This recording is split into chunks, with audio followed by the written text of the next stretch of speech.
Welcome to Module 2 for PE 871. We're going to be talking about measurement, assessment, and program evaluation.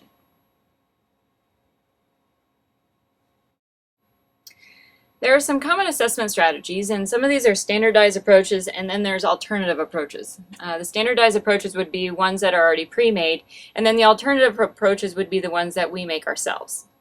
There are some positive as well as negatives for each of these. So the first one is standardized approaches, which they are published tests, so you don't have to make up anything.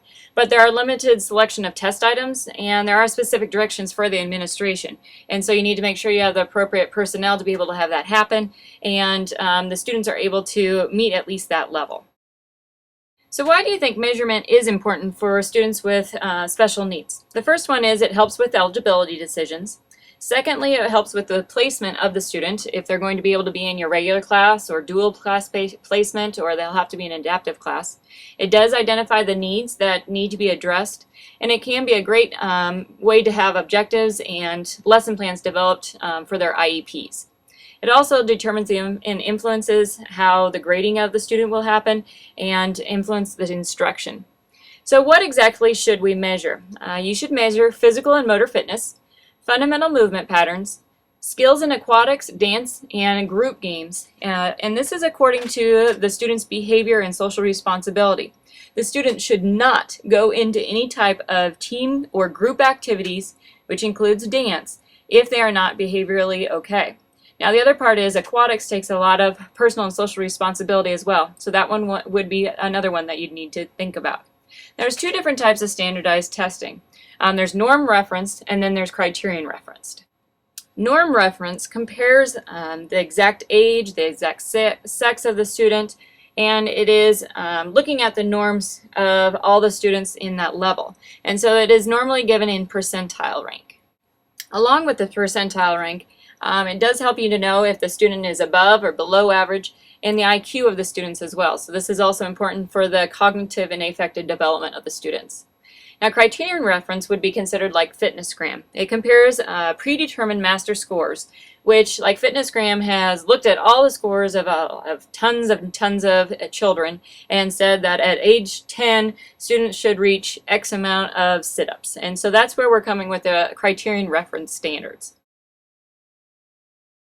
The criterion also helps the teacher know if the student is competent. So did they meet that standard or did they not meet that standard? So again, the criterion reference could report how a student is going from a low level to a high level. So it's on that continuum. And again, this would be also another way that you're looking at like a healthy fitness zone of the students.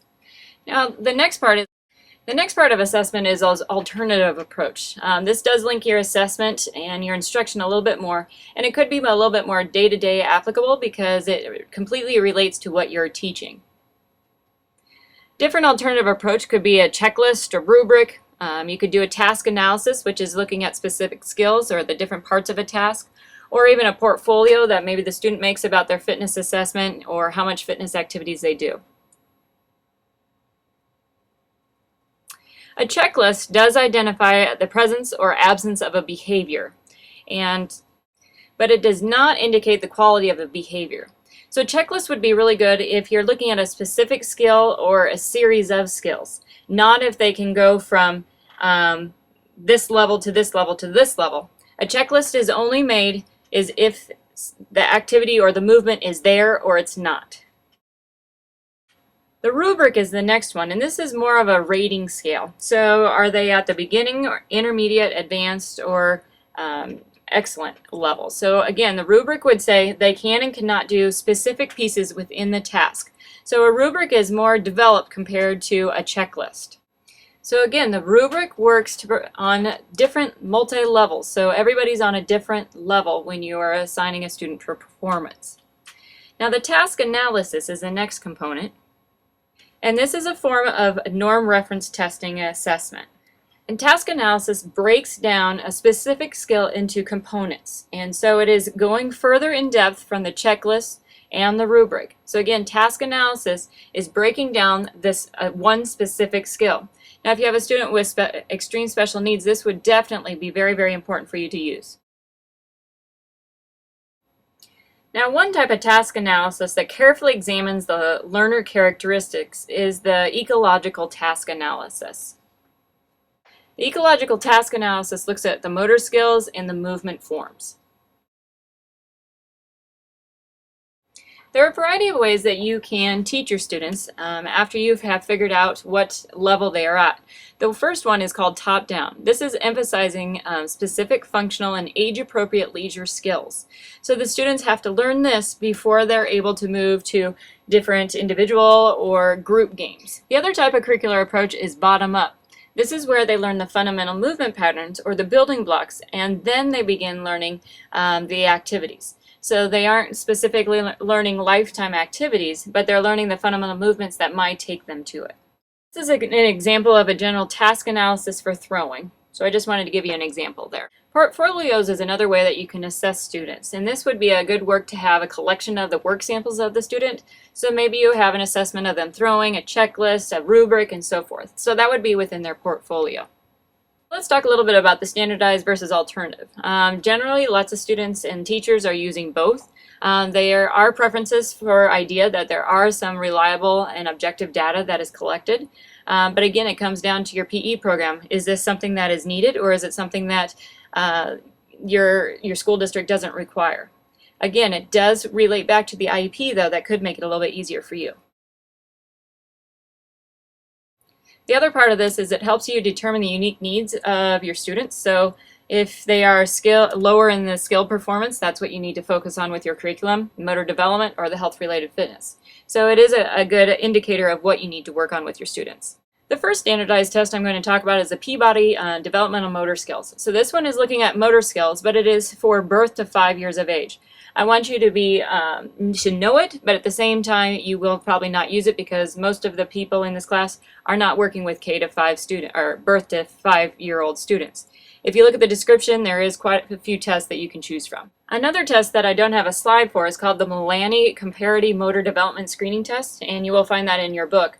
And this one assesses reflexes and reactions. So if you have students that are in need of some additional help with their reflexes, this would be a very, very good test for that one.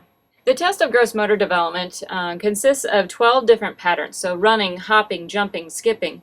And the purpose is to decide what the student can and cannot do within those fundamental movement patterns. It helps you understand where they are with their psychomotor development and where you need to move your curriculum. Now the Brockport Physical Fitness Test is for a little bit more severe students, but the purpose of it is to provide a health-related criterion reference test for youngsters with disabilities. And so this would be a test that you would choose if you have a higher range of disability compared to students that might be able to do the FitnessGram testing. Now the ActivityGram and FitnessGram are a health-related physical fitness test for all students. It's not just for students with special needs.